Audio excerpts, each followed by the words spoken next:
سب سے پہلے یہ سوال دیکھیے، اس سوال میں کیا پوچھا گیا ہے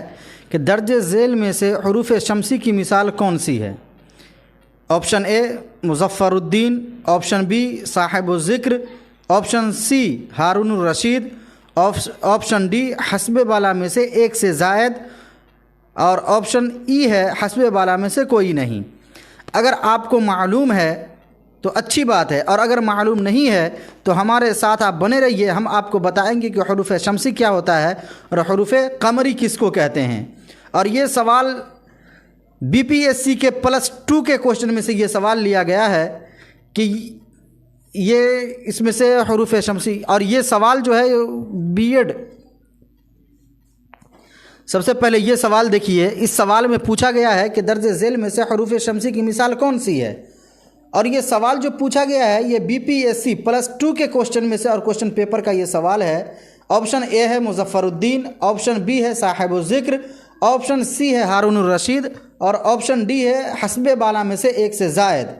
اور آپشن ای ہے حسب بالا میں سے کوئی نہیں۔ اگر آپ جانتے ہیں تو اچھی بات ہے، اور اگر نہیں جانتے ہیں یا آپ بی پی ایس سی وغیرہ کی تیاری کر رہے ہیں تو ہمارے ساتھ ویڈیو میں بنے رہیں، ہم آپ کو بتائیں گے کہ حروف شمسی اور حروف قمری کسے کہتے ہیں، اور اس کے ذریعے آپ پتہ لگا لیں گے کہ حروف شمسی میں سے یہ کون سی ہے۔ جانتے ہیں کہ حروف شمسی کس کو کہتے ہیں، تو آپ پیچھے بورڈ پر دیکھ سکتے ہیں کہ حروف شمسی وہ حروف ہوتے ہیں جن سے پہلے الف لام تو آتے ہیں لیکن ان کا تلفظ نہیں ہوتا۔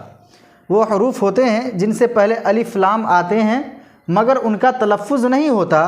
اور لام کے بعد کا حرف مشدد ہوتا ہے، جیسے والصوم والنہار واللیل وغیرہ۔ حروف شمسی وہ حروف کہلاتے ہیں کہ جن سے پہلے الف لام لکھا تو جاتا ہے لیکن اس کا تلفظ، اس کو بولتے نہیں ہیں، اور الف لام کے بعد جو حروف آتے ہیں وہ مشدد آتے ہیں، جیسے والصوم، یہاں پر لکھیں گے الف لام کے ساتھ لیکن الف لام کا تلفظ نہیں ہو رہا ہے، اور لام کے بعد جو صاد آ رہا ہے یہ مشدد ہے، اسی کو بولتے ہیں حروف شمسی۔ دوسرے نمبر پر آتا ہے حروف قمری۔ حروف قمری وہ حروف کہلاتے ہیں جو الف لام کے بعد آئے اور اس کا تلفظ بھی ہو، جیسے القمر اور الامر، القمر اور الامر۔ دیکھیے قاف سے پہلے لام آ رہا ہے، بولا بھی ذرا اس کا تلفظ بھی ہو رہا ہے، تو جس حروف سے پہلے الف لام ہو اور اس کا تلفظ بھی ہو تو اس کو حروف شمسی کہتے ہیں، اور جس کا تلفظ نہ ہو، صرف لکھنے کی شکل میں ہو، اسے صرف لکھنے کی شکل میں اس کا تلفظ نہ ہو، اسے حروف شمسی، اور جو لکھا بھی جائے اور اس کا تلفظ بھی ہو تو اسے حروف قمری کہتے ہیں۔ پھر حروف کی 2 قسمیں بنتی ہے، حروف منقوط اور حروف غیر منقوط۔ حروف منقوط وہ حروف جن پر نقطہ ہو، جیسے با ہو گیا، تا ہو گیا، سا ہو گیا، جتنے بھی حروف جن پر نقطہ آتا ہے اس کو حروف منقوط کہتے ہیں، اور جن پر نقطہ نہیں آتا اسے حروف منقوط کہتے ہیں، غیر منقوط کہتے ہیں۔ غیر منقوط وہ حروف جن پر نقطہ نہ ہو، جن پر نقطہ ہو ان کو حروف منقوط، اور جن پر نقطہ نہیں آتا ہے ان کو حروف غیر منقوط کہتے ہیں۔ پھر بات آتی ہے کہ کہیں پر 1 نقطہ ہے، کسی کو 2 نقطہ ہے، کسی کو 3 نقطہ ہے، تو ان کو کیا کہتے ہیں؟ تو جن پر 1 نقطہ ہو، جیسے با، زاد، زا، جن پر 1 نقطہ ہو اسے حروف موحدہ کہتے ہیں۔